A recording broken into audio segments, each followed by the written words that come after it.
cerita hikmah. Hujan turun deras malam itu, menciptakan genangan di sepanjang jalanan desa yang sepi. Kilat menyambar, menerangi bayangan-bayangan yang berkelebat di antara rimbunnya pepohonan. Angin berdesir pelan, seakan membawa bisikan dari dunia yang tak terlihat. Di tengah malam yang mencekam itu, seorang lelaki paruh baya, Pak Jatmiko, berlari tertatih-tatih menuju rumah ketua RT. Nafasnya tersengal, wajahnya pucat pasi. Keringat bercampur air hujan membasahi tubuhnya. Ia baru saja melihat sesuatu yang tak masuk akal. Seekor babi hitam besar berlari melintas di gang sempit di belakang rumahnya. Namun, yang membuatnya semakin ketakutan bukan hanya kemunculan babi itu, melainkan kejadian yang terjadi setelahnya. Beberapa jam kemudian, rumahnya mengalami pencurian misterius. Uang yang disimpan rapi di dalam lemari hilang begitu saja, tanpa ada jejak siapapun yang masuk. Tidak ada pintu yang terbuka paksa, tidak ada jendela yang pecah. Semuanya tetap seperti sedia kala, kecuali satu hal, uangnya lenyap. Warga mulai resah, bukan hanya karena pencurian itu, tetapi karena desas-desus yang telah lama beredar di desa ini, tentang makhluk yang bisa berubah wujud, tentang ilmu hitam yang masih bersembunyi di sudut-sudut kegelapan. Di sisi lain, di sebuah rumah tua di ujung desa, seorang pemuda duduk diam di beranda. Matanya menatap lekat keluar, ke dalam kegelapan yang seolah menyembunyikan sesuatu. Reza baru saja kembali ke kampung halamannya setelah bertahun-tahun merantau di kota. Dia tidak pernah menyangka akan kembali ke desa ini, tempat yang menyimpan begitu banyak kenangan, baik maupun buruk. Reza bukan sembarang pemuda. Ia dibesarkan dalam keluarga yang dulu disegani di desa ini. Ayahnya, almarhum Pak Wibowo, adalah seorang tokoh masyarakat yang dikenal memiliki pengetahuan mendalam tentang hal-hal gaib. Namun, setelah kematian ayahnya yang mendadak dan misterius, keluarga mereka perlahan-lahan dijauhi. Ibunya jatuh sakit dan akhirnya meninggal dalam kesepian. Sejak itu, Reza memilih meninggalkan desa, mencoba melupakan masa lalu. Namun, panggilan takdir membawanya kembali. Ada sesuatu yang membuatnya merasa harus pulang. Dan malam ini entah kenapa firasatnya semakin kuat, seakan ada sesuatu yang mengintai, sesuatu yang mengawasi dari kegelapan. Saat hujan terus mengguyur bumi, Reza mendengar suara langkah kaki di kejauhan. Bukan suara biasa, itu seperti cakaran hewan di atas tanah basah. Jantungnya berdetak lebih cepat. Ia berdiri, mencoba mencari sumber suara itu, tapi yang ia temukan hanyalah keheningan yang menyesakkan. Di sudut matanya, ia melihat sesuatu bergerak cepat. Bayangan hitam berlari melintasi jalanan desa. Reza menghela nafas panjang. Malam pertamanya di desa ini baru saja dimulai, dan ia tahu ini bukan malam biasa. Pagi itu, suasana desa dipenuhi kegemparan. Langit masih muram, sisa hujan semalam meninggalkan aroma tanah basah yang bercampur dengan hawa ketegangan. Warga berbondong-bondong menuju rumah Pak Jatmiko. Bisik-bisik penuh kecemasan menyelimuti udara. Pak Jatmiko ditemukan tewas di belakang rumahnya. Tubuhnya terbujur kaku, matanya terbuka lebar dengan ekspresi yang membekas, ketakutan yang begitu nyata. Mulutnya sedikit terbuka, seolah ingin berteriak tapi tak mampu. Kedua tangannya mencengkeram tanah, kukunya patah seakan berusaha mencakar sesuatu. Sebelum ajal menjemputnya, tidak ada luka, tidak ada tanda-tanda kekerasan. Namun, wajahnya yang pucat dengan ekspresi mengerikan itu membuat siapapun yang melihatnya merinding. Santet atau pesugihan, bisik seorang warga. Dia melihat sesuatu tadi malam, tambah yang lain. Desas-desus tentang pesugihan babi ngepet semakin menguat. Warga mulai teringat kejadian semalam, penampakan babi hitam yang berlari di gang sempit, pencurian misterius tanpa jejak, dan kini, kematian yang tak wajar. Beberapa warga bahkan mengaku melihat cahaya merah misterius berkedip-kedip di tengah malam. Cahaya yang selama ini dipercaya sebagai pertanda ritual gaib sedang berlangsung. Di desa ini, cerita tentang ilmu hitam bukan hal baru. Namun, selama bertahun-tahun, kepercayaan itu meredup, terkubur oleh zaman. Sampai malam itu. Di tengah hiruk-pikuk warga, Reza berdiri diam, memperhatikan mayat Pak Jatmiko dengan tatapan penuh pertimbangan. Ada sesuatu yang mengganggu pikirannya. Ia tak percaya ini hanya sekadar kematian biasa. Apalagi setelah semalam Pak Jatmiko datang dengan ketakutan, melaporkan sesuatu yang ia lihat. Reza menarik napas dalam, mencoba merangkai semua kejadian.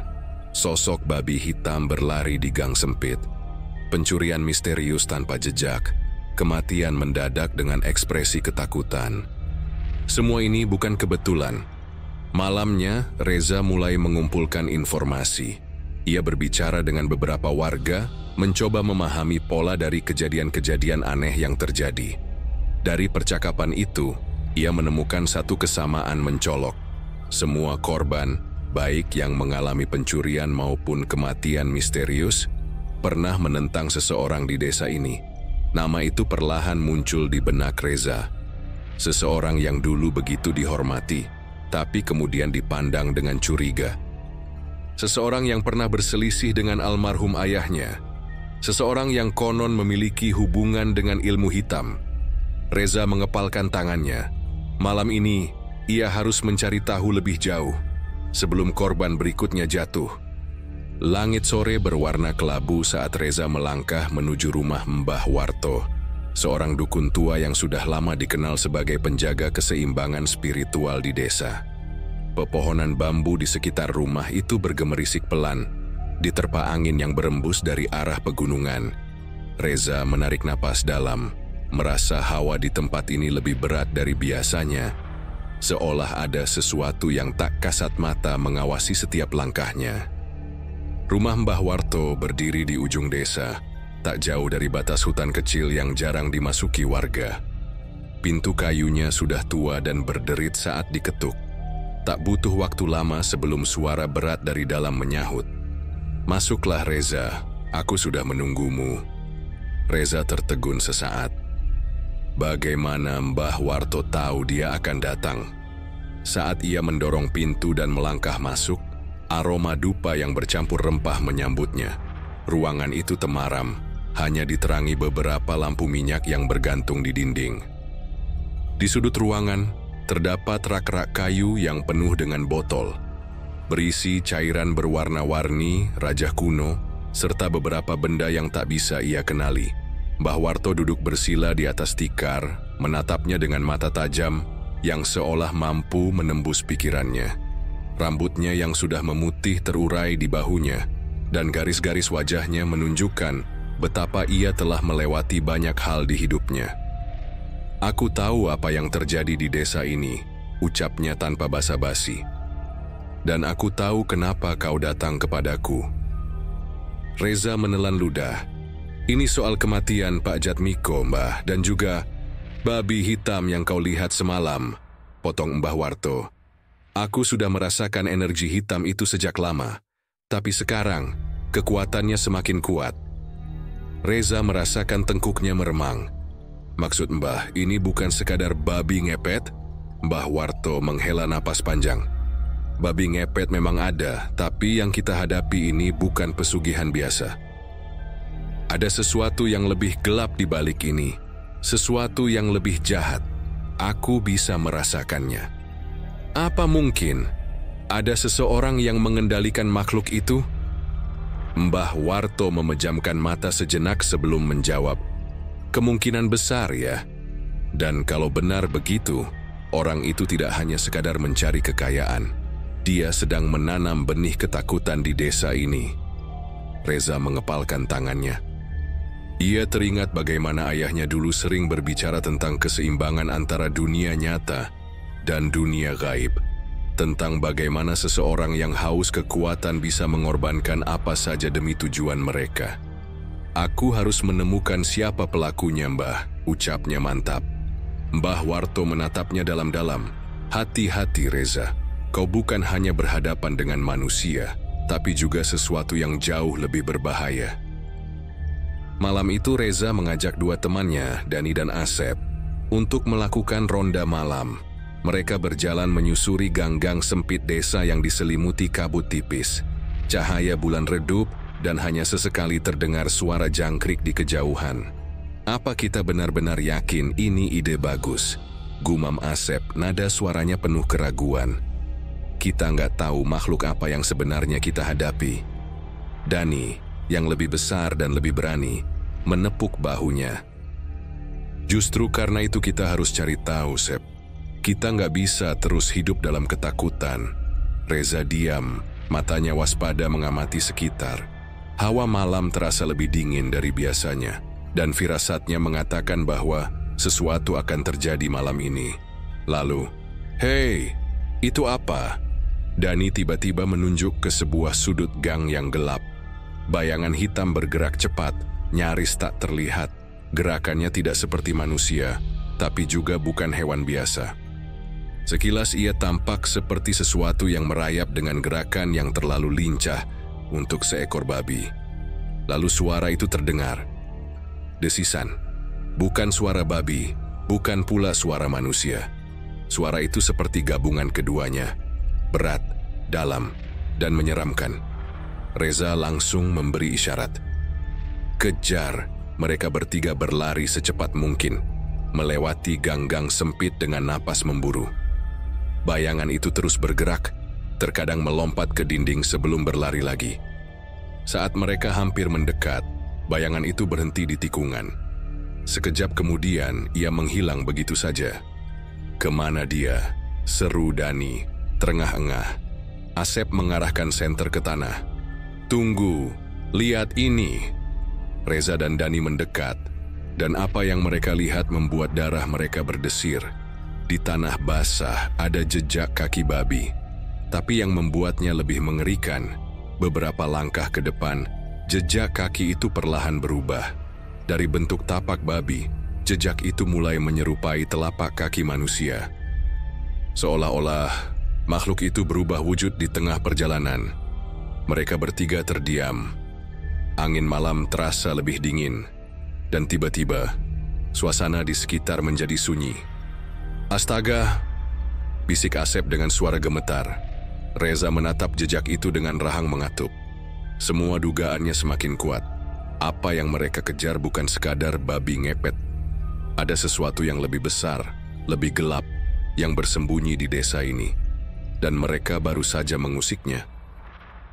Pagi itu desa kembali diguncang ketakutan.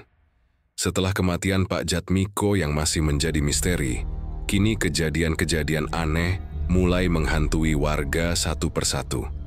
Reza terbangun dengan kepala penuh pikiran. Semalam, ia, Dani, dan Asep melihat sesuatu yang tak bisa mereka jelaskan. Jejak kaki babi yang berubah menjadi jejak manusia. Itu membuktikan satu hal. Pelaku pesugihan ini bukan hanya sekadar pemuja harta, tapi seseorang yang benar-benar menguasai ilmu hitam tingkat tinggi. Tapi siapa? Siang itu Reza keluar rumah dan mendapati kerumunan warga di depan rumah Busri, seorang janda tua yang tinggal seorang diri di dekat pasar desa.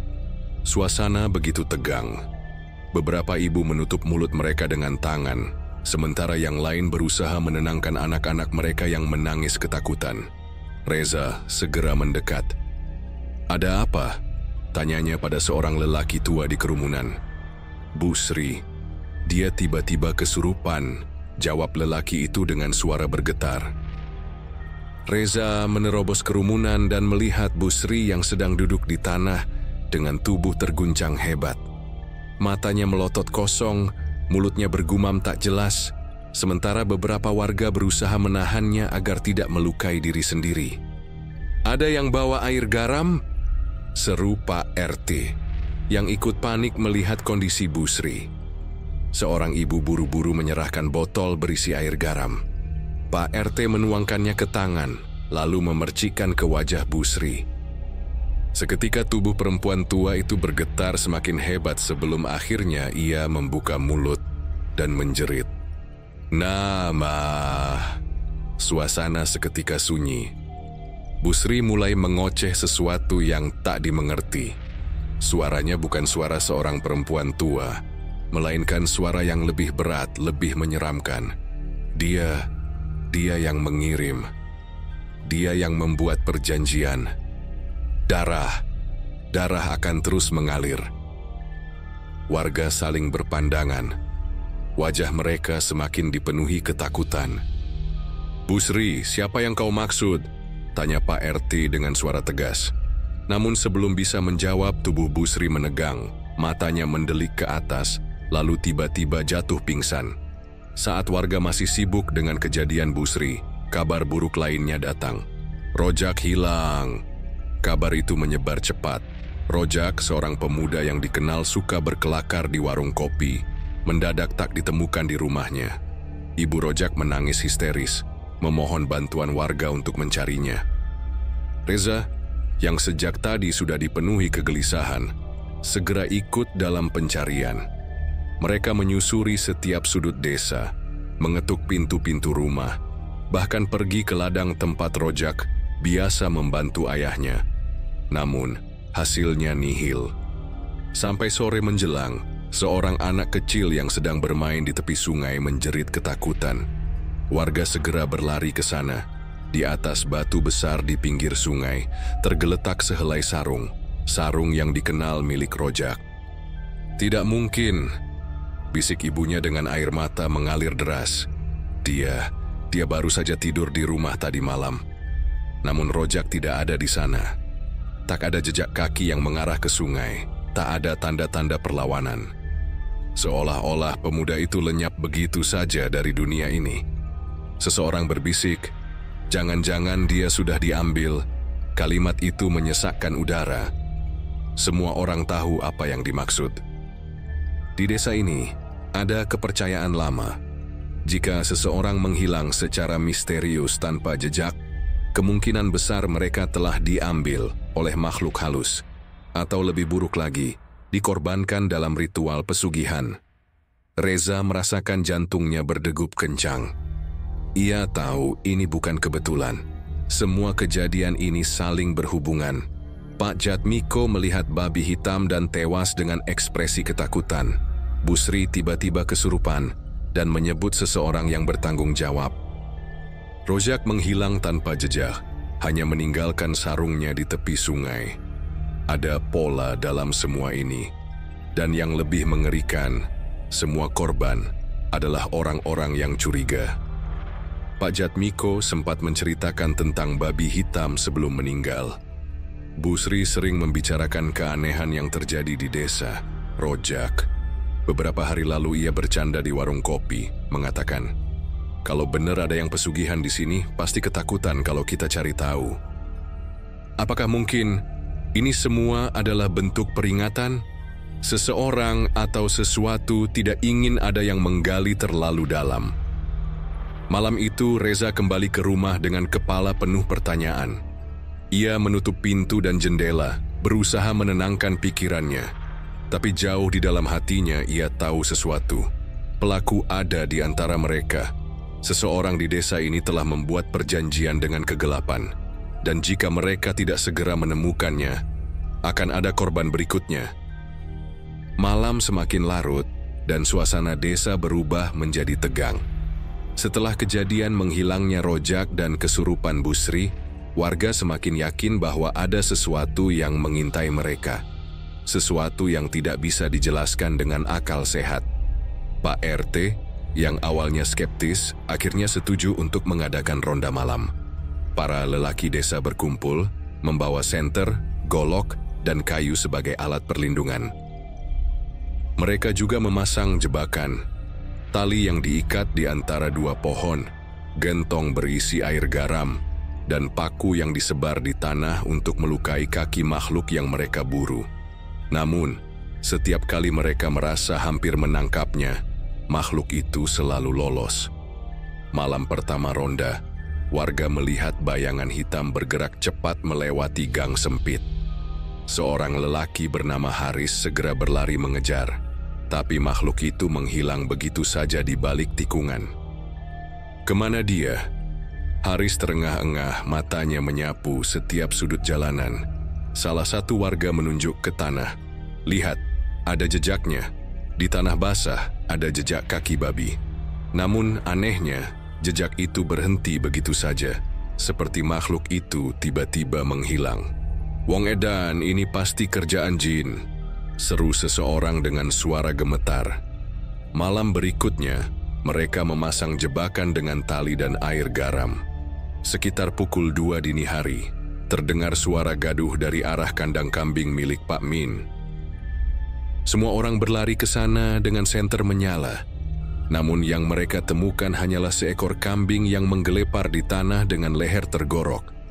Darah masih mengalir, membentuk pola aneh di tanah. "Lagi-lagi kita terlambat," bisik Dani.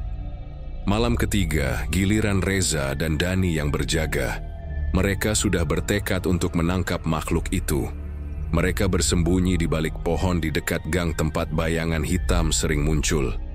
Napas mereka tertahan, telinga mereka awas terhadap suara sekecil apapun. Lalu sekitar pukul 3 dini hari, suara langkah kaki terdengar dari kejauhan. Tapi itu bukan suara langkah manusia. Tep, tep, tep. Suara itu lebih seperti kuku binatang yang menghantam tanah. Reza menahan napas. Matanya menangkap sesuatu yang bergerak di ujung gang. Sebuah bayangan hitam. Makhluk itu berjalan perlahan, seolah mencari sesuatu. Tubuhnya membungkuk dengan cara yang tidak wajar. Kepalanya menunduk dan matanya, ya Tuhan, matanya merah menyala dalam gelap. Reza merasakan jantungnya berdebar kencang. Dani mencubit lengannya. "Itu dia, Reza, itu dia," bisiknya. Suaranya hampir tak terdengar. Makhluk itu tiba-tiba berhenti, seakan-akan ia menyadari sedang diawasi. Lalu dalam hitungan detik, ia berlari dengan kecepatan luar biasa. "Kejar!" Reza dan Dani langsung melompat keluar dari persembunyian dan berlari sekuat tenaga. Mereka berlari melewati gang, melewati jalan setapak, terus mengikuti jejak bayangan itu. Hawa malam semakin dingin, dan angin bertiup lebih kencang, seolah memperingatkan mereka untuk berhenti. Tapi mereka tidak peduli. Mereka terus berlari. Hingga akhirnya, jejak itu membawa mereka ke pinggiran desa. Di depan mereka, terbentang hutan kecil yang jarang dimasuki warga. Makhluk itu berlari masuk ke dalamnya, menghilang di antara pepohonan. Reza dan Dani berhenti sejenak, saling berpandangan. "Kita kejar?" tanya Dani dengan napas memburu. Reza menelan ludah. "Kita sudah sejauh ini." Hutan itu gelap dan sunyi. Hanya suara daun yang berdesir dan ranting yang patah di bawah kaki mereka. Mereka berjalan perlahan, menelusuri jalur setapak yang hampir tertutup semak-semak. Lalu, tiba-tiba, hak! Dani menutup hidungnya. "Reza, bau apa ini?" Reza juga mencium aroma yang menusuk. Bau anyir bercampur busuk, seperti sesuatu yang telah membusuk selama berhari-hari. Mereka terus berjalan mengikuti bau itu, hingga akhirnya mereka melihatnya. Sebuah gubuk tua berdiri di tengah hutan, tersembunyi di balik pohon besar. Atapnya hampir roboh, dindingnya dipenuhi lumut, dan pintunya sedikit terbuka. Reza dan Dani saling berpandangan. "Aku nggak suka ini," bisik Dani. "Tapi kita harus tahu," jawab Reza. Dengan hati-hati, mereka mendorong pintu gubuk. Engselnya berderit pelan. Begitu mereka melangkah masuk, Dani hampir muntah. Di dalamnya ruangan itu dipenuhi sesajen. Berbagai macam bunga layu berserakan di lantai, bersama dengan potongan tubuh ayam yang sudah mengering. Lilin-lilin hitam masih menyala di sudut ruangan, dan di tengah-tengah ruangan ada sebuah meja kecil. Di atasnya, patung-patung kecil yang terbuat dari tanah liat berjejer rapi. Masing-masing patung memiliki kain merah yang diikat di lehernya, dan yang membuat bulu kuduk Reza berdiri. Di setiap kain itu tertulis nama seseorang. Reza melangkah lebih dekat dan membaca salah satu nama dengan suara bergetar. Pak Jatmiko. Dani menelan ludah. Ya Tuhan, ini nama orang-orang yang jadi korban. Reza melirik ke patung lainnya. Ada nama Rojak, ada nama Busri, ada nama-nama lain yang belum mereka kenali. Lalu di ujung meja ada selembar kain hitam yang dihiasi dengan simbol aneh. Simbol yang sama seperti yang pernah ia lihat dalam buku-buku ilmu hitam yang dulu sering dibaca ayahnya. Simbol itu adalah tanda perjanjian. Perjanjian antara manusia dan sesuatu yang lebih kelam.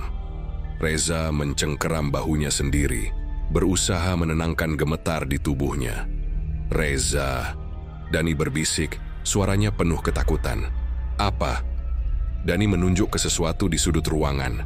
Reza mengikuti arah jarinya dan napasnya tercekat. Di sudut ruangan ada sesuatu yang tergantung. Sebuah jubah hitam besar. Dan di bawahnya, sepasang sandal.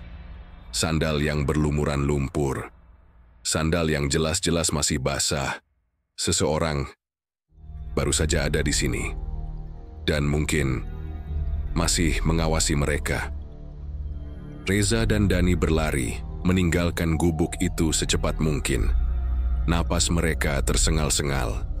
Jantung mereka berdetak begitu kencang. Mereka tidak tahu apakah mereka dikejar atau tidak, tapi mereka tidak berani menoleh ke belakang. Setelah keluar dari hutan kecil, mereka berhenti di pinggir desa mencoba mengatur napas. Dani memegang lututnya, tubuhnya masih gemetar. Kita harus kasih tahu warga, ucap Dani dengan suara bergetar. Reza mengangguk tapi pikirannya melayang ke satu hal. Siapa yang memiliki gubuk itu? Siapa yang melakukan ritual-ritual mengerikan itu? Mereka berdua akhirnya memutuskan untuk kembali ke rumah Pak RT dan melaporkan semua yang mereka temukan. Malam itu setelah mendengar cerita Reza dan Dani, Pak RT segera mengumpulkan beberapa warga ke rumahnya. Suasana begitu tegang. Lampu-lampu temaram menerangi wajah-wajah penuh ketegangan. Lalu, siapa yang kau curigai, Reza? Tanya Pak RT. Suaranya rendah namun penuh tekanan. Reza menelan ludah. Ia telah memikirkan semuanya di perjalanan pulang. Lalu, hanya satu nama yang muncul di kepalanya. Pak Rahmat, seorang lelaki paruh baya yang dikenal sederhana. Ia tinggal di pinggir desa, bekerja sebagai petani kecil, dan jarang berbicara dengan warga lain. Tapi ada sesuatu yang selama ini terasa janggal tentangnya. Pak Rahmat, ucap Reza akhirnya. Warga mulai berbisik, Pak Rahmat. Orang yang selama ini tidak pernah terlibat dalam konflik apapun. Pak RT mengerutkan kening. Apa alasanmu mencurigainya? Reza menarik napas dalam-dalam. Aku ingat sesuatu. Saat kami menemukan gubuk itu, ada sandal yang masih basah di sana. Dan aku ingat, Pak Rahmat adalah satu-satunya orang yang sering pergi ke hutan kecil itu. Dia selalu bilang ingin mencari kayu bakar atau berburu kecil-kecilan. Tapi kalau dipikir-pikir, kenapa dia harus masuk ke hutan itu setiap malam? Beberapa warga mengangguk, mulai melihat keterkaitan itu. Lalu, ada hal lain, lanjut Reza. Saat kami menemukan patung-patung dengan kain merah yang bertuliskan nama korban, ada satu nama yang aku ingat betul, nama Pak Jatmiko. Pak RT terdiam. Pak Jatmiko dan Pak Rahmat pernah bertengkar kecil beberapa bulan lalu. Bukan? Tambah Reza, warga mulai ingat. Memang benar Pak Jatmiko pernah menegur Pak Rahmat karena ia dianggap terlalu sering berkeliaran di malam hari. Namun, tak ada yang menganggapnya serius saat itu. Pak RT menatap Reza lekat-lekat. Kau yakin Reza? Reza mengangguk. Aku tidak bisa memastikan, tapi bukti-bukti mengarah padanya. Kita harus menyelidikinya. Warga segera beramai-ramai menuju rumah Pak Rahmat. Beberapa membawa obor, yang lain membawa kayu atau golok untuk berjaga-jaga. Rumah Pak Rahmat kecil dan sederhana, dengan pagar kayu yang sudah rapuh. Ketika mereka tiba, lampu di dalam rumahnya masih menyala, menandakan bahwa ia belum tidur. Pak RT mengetuk pintu. "Pak Rahmat, keluar sebentar, kami ingin bicara." Suara langkah kaki terdengar dari dalam. Tak lama, pintu terbuka dan sosok Pak Rahmat muncul. Ia mengenakan baju lusuh dan sarung, wajahnya tampak biasa saja. "Ada apa Pak RT? Kenapa ramai-ramai begini?" Tanyanya dengan nada santai. Pak RT menatapnya tajam. "Kami ingin bertanya sesuatu. Kau sering pergi ke hutan kecil di pinggir desa, kan?" Pak Rahmat mengangguk. "Ya, memang kenapa? Kau pergi ke sana malam ini?" Pak Rahmat menggeleng. "Tidak, aku ada di rumah sejak sore tadi." Reza merasa ada yang janggal. Ia melangkah maju. "Pak Rahmat, apakah kau tahu tentang gubuk tua di dalam hutan itu?" Wajah Pak Rahmat tetap tenang. "Tahu, tapi aku jarang ke sana. Itu tempat angker." "Kenapa?" Reza mengamati wajahnya mencari tanda-tanda kebohongan. Namun Pak Rahmat tetap terlihat tenang, bahkan terlalu tenang. Pak RT memberi isyarat pada dua warga untuk masuk ke dalam rumah dan mencari sesuatu yang mencurigakan. Beberapa saat kemudian, mereka keluar lagi.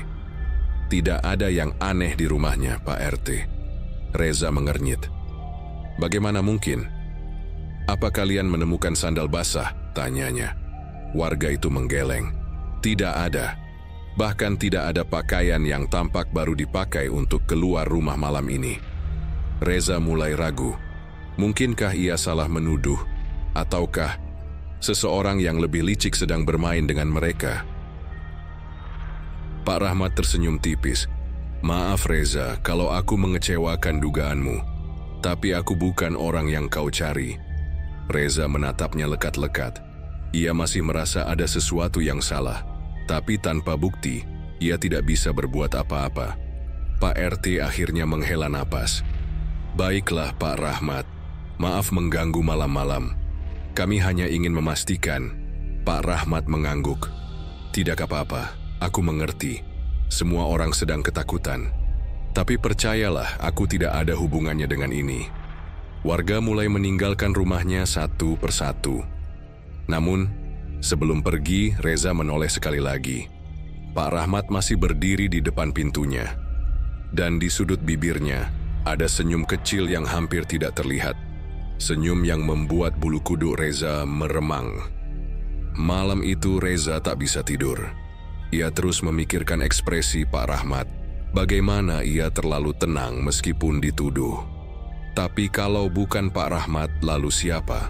Apakah seseorang sedang mengalihkan perhatian mereka? Ataukah?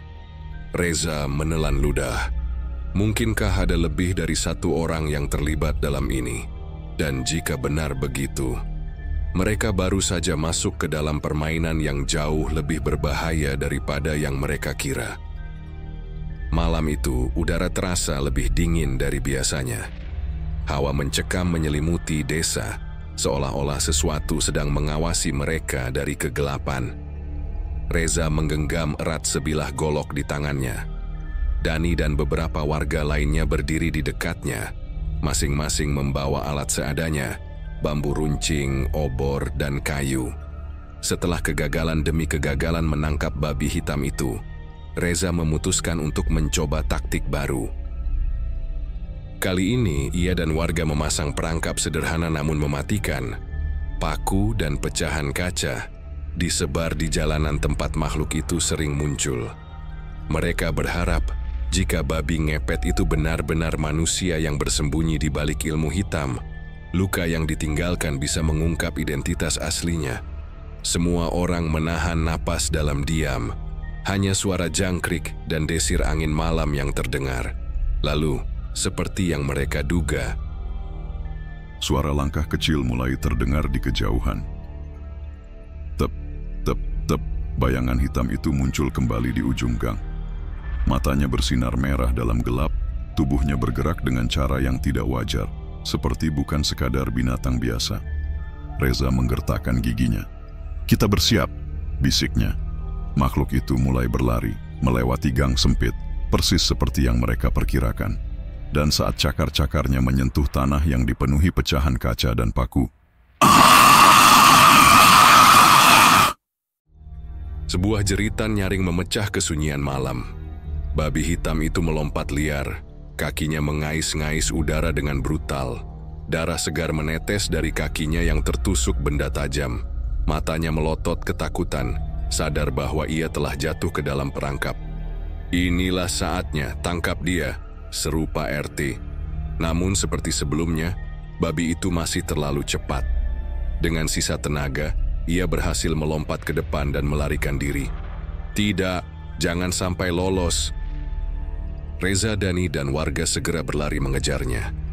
Tapi kali ini, ada sesuatu yang berbeda.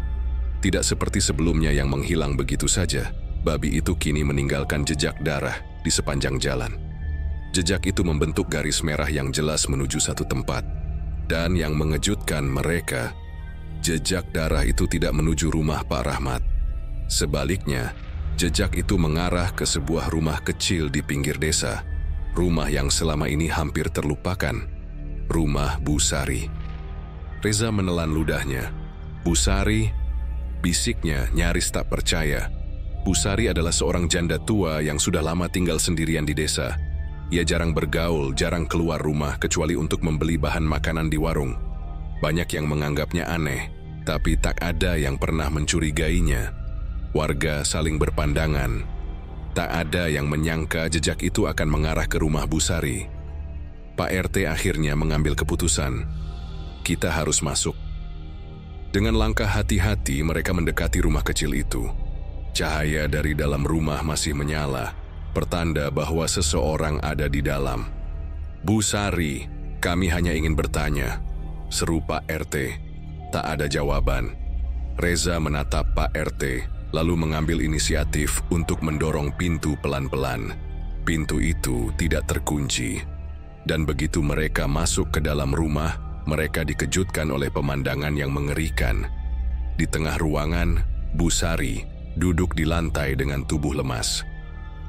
Pakaian lusuhnya berlumuran darah, kedua tangannya gemetar hebat. Wajahnya pucat seperti mayat, keringat dingin mengalir di pelipisnya. Matanya penuh ketakutan. "Bukan aku, bukan aku. Dia memaksaku." Gumamnya berulang kali, suaranya lirih dan hampir tak terdengar. Dani melangkah mendekat. "Bu Sari, siapa yang memaksa Anda?" Bu Sari hanya menggelengkan kepala. Mulutnya terus mengulang kata-kata yang sama. Namun Reza tidak hanya fokus pada Bu Sari. Ia melihat sesuatu di lantai dekatnya. Ceceran darah. Darah segar masih mengalir dari kaki Bu Sari. Bukan darah yang menetes dari luka kecil, tetapi luka yang besar. Reza membeku di tempatnya. Matanya perlahan turun ke arah kaki Bu Sari, dan ia melihatnya. Kaki kanan wanita tua itu penuh luka sayatan. Luka-luka itu persis seperti luka yang seharusnya dimiliki babi yang mereka jebak tadi. Darah di sekujur kaki Bu Sari. Bukan hanya darah yang menempel, itu darah yang keluar dari tubuhnya. Dani pun sadar akan hal ini. Ia langsung mundur selangkah, tubuhnya gemetar. Reza, kau lihat ini?" Reza tak bisa menjawab. Ia hanya bisa menatap Bu Sari dengan campuran rasa takut dan tidak percaya. Semua warga mulai menyadarinya. Satu persatu, mereka mundur, mata mereka membelalak. Pak RT menelan ludah, suaranya bergetar. "Bu Sari, Anda..." Bu Sari tiba-tiba terisak. "Aku tak punya pilihan." Air matanya mengalir deras, tubuhnya bergetar hebat. "Aku tidak ingin ini, tapi aku harus melakukannya." Tangisannya semakin menjadi. "Aku tak ingin hidup miskin lagi." Warga mulai berbisik. Seorang ibu menutup mulutnya, tak percaya. Reza mencoba mengendalikan emosinya. Ia menarik napas dalam-dalam. "Bu Sari," suaranya rendah namun tegas. "Siapa yang memaksa Anda melakukan ini?" Bu Sari terisak lagi. Tubuhnya nyaris rubuh ke lantai. Suasana di rumah Bu Sari berubah menjadi kekacauan. Warga yang sebelumnya hanya menyaksikan dengan cemas kini mulai merasakan ketakutan yang sesungguhnya. Bu Sari, yang tubuhnya masih gemetar dan wajahnya penuh air mata, akhirnya mulai berbicara lebih jelas. Aku bukan dalangnya. Aku hanya seorang perantara. Suaranya parau, hampir seperti berbisik.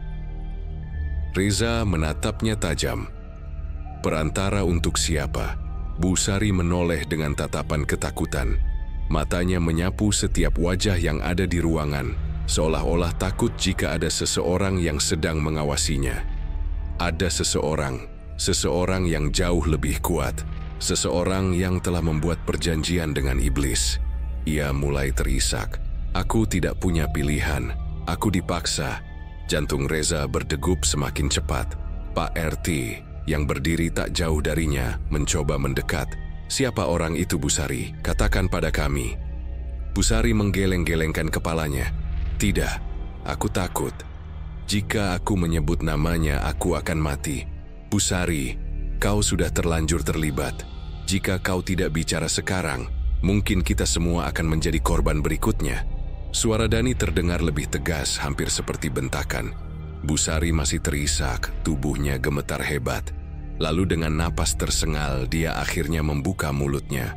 Orang itu adalah Bruch. Tiba-tiba, seluruh rumah bergetar seperti diguncang sesuatu. Brak! Lampu di rumah itu padam dalam sekejap, membuat semua orang panik. Ah! Terdengar suara jeritan mengerikan di dalam kegelapan. Warga berhamburan ke belakang, beberapa menabrak meja dan kursi. Reza meraba-raba di dalam kegelapan, mencoba menemukan sumber suara. Lilin! Nyalakan lilin! Suara Pak RT menggema di tengah kepanikan. Dani meraba-raba sakunya dan berhasil mengeluarkan korek api. Dengan tangan gemetar, ia menyalakan lilin yang berada di meja dekatnya. Cahaya kecil mulai menerangi ruangan, membuat mereka bisa melihat satu sama lain lagi. Namun, saat cahaya lilin menerangi sudut ruangan, semua orang membeku. Di tengah lantai, Busari tergeletak dengan mata melotot ketakutan. Mulutnya terbuka, seperti hendak berteriak, tetapi tak ada suara yang keluar. Ia sudah tidak bernyawa. Warga terdiam, tak ada yang berani bergerak. Beberapa ibu-ibu langsung menjerit ketakutan, sementara yang lain hanya bisa mematung, tidak percaya dengan apa yang mereka lihat. Dani mundur selangkah. Apa yang terjadi? Suaranya bergetar. Reza segera berlutut di samping tubuh Busari. Ia mencoba meraba nadi di leher wanita tua itu, tapi tidak ada apa-apa. Busari benar-benar sudah mati.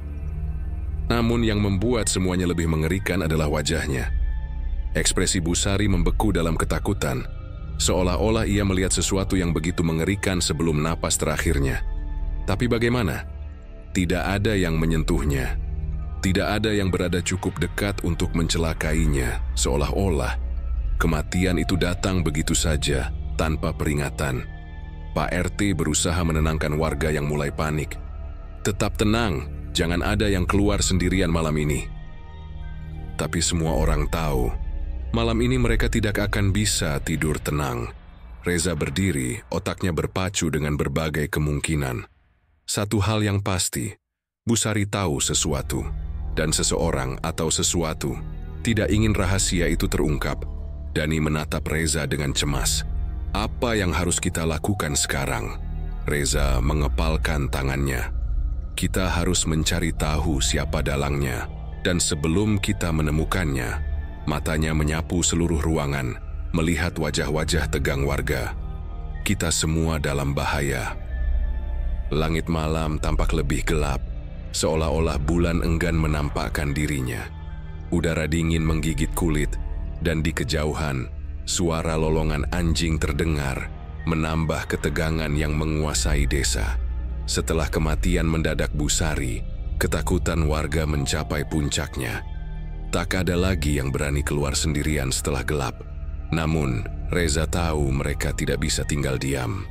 Kita harus menangkap makhluk itu malam ini, kata Reza dengan suara tegas saat ia berkumpul dengan warga di balai desa. Kalau tidak, kita akan kehilangan lebih banyak orang. Dani, Asep, Pak RT, dan beberapa warga lainnya mengangguk setuju. Mereka menyusun rencana terakhir, sebuah jebakan yang lebih kuat, lebih rumit. Kita akan menggunakan lingkaran garam, ujar Mbah Warto, dukun desa yang kini berdiri bersama mereka. Garam bisa mengurung energi hitam, mencegahnya kabur ke dimensi lain. Warga mulai bergerak cepat. Beberapa orang menyiapkan garam dan menebarkannya di tanah membentuk lingkaran besar di tengah tanah lapang dekat hutan. Yang lain membawa jala khusus yang sudah dilumuri kembang 7 rupa dan air doa. Begitu makhluk itu masuk ke dalam lingkaran, jangan biarkan dia keluar, kata Pak RT. Suaranya gemetar namun penuh tekad. Semua orang mengangguk. Mereka sudah lelah hidup dalam ketakutan. Perburuan dimulai. Tengah malam tiba, desa terasa sunyi. Seakan seluruh kehidupan membeku dalam ketegangan mencekam. Reza, Dani, dan beberapa warga lainnya menyebar, bersembunyi di balik pepohonan dan sudut-sudut gelap. Mereka memegang obor, bambu runcing, dan jaring. Lalu suara itu terdengar lagi.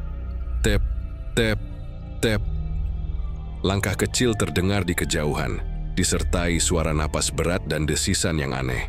Reza menahan napas, matanya tajam menatap ke arah gang sempit.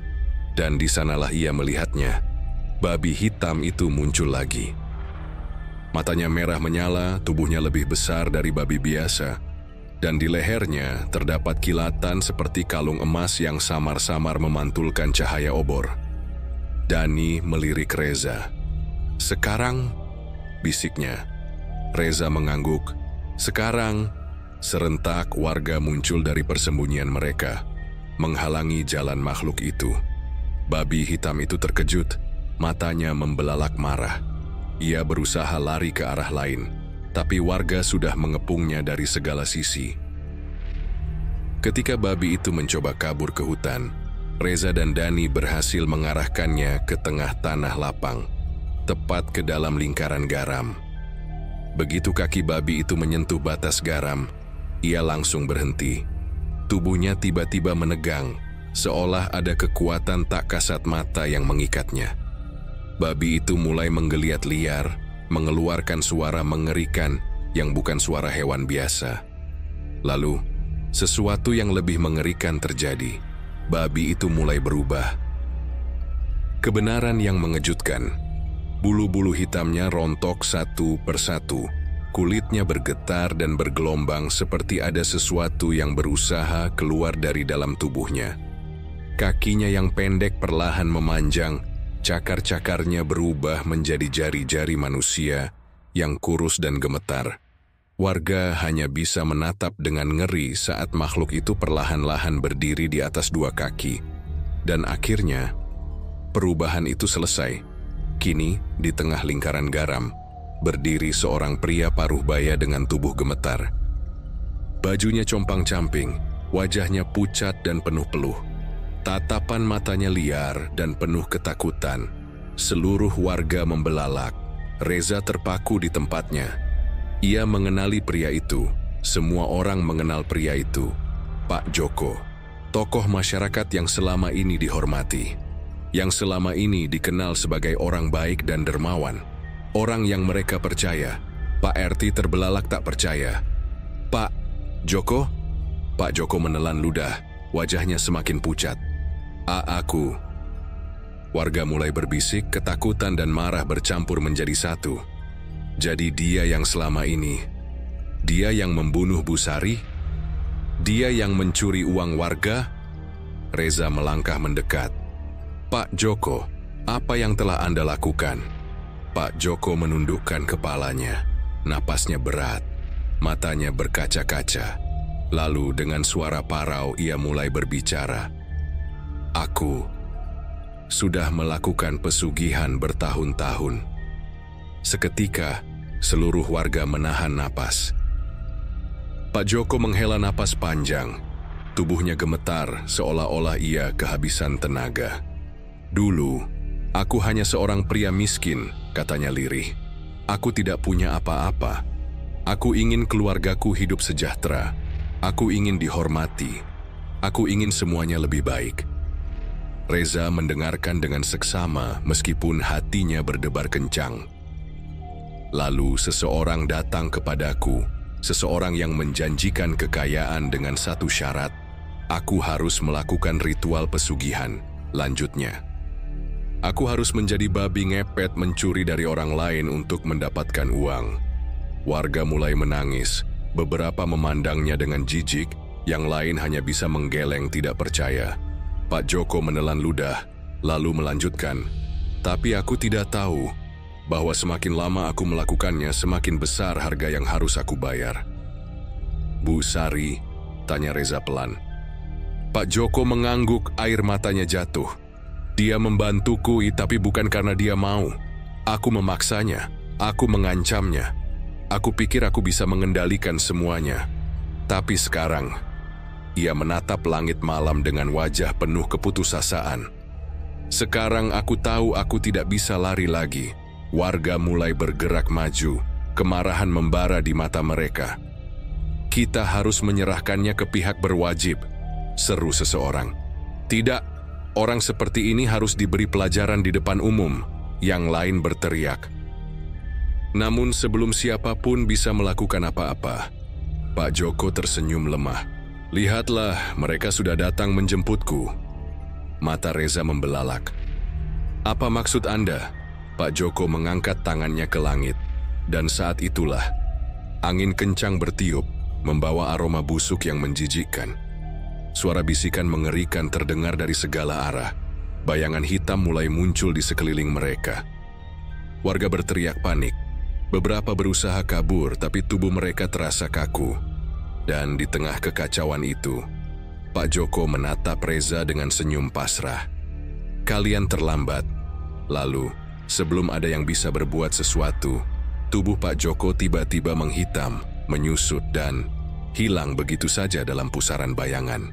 Tanpa suara, tanpa jejak, meninggalkan warga yang kini berdiri dalam ketakutan. Malam itu, angin masih berembus pelan, membawa aroma anyir yang entah berasal dari mana. Warga berdiri dalam keheningan, memandangi tempat di mana Pak Joko menghilang, seakan bayangan telah menelannya tanpa sisa. Reza menggenggam erat jari-jarinya yang dingin. Dan sejak malam itu, tak ada yang mendengar kabar Pak Joko lagi.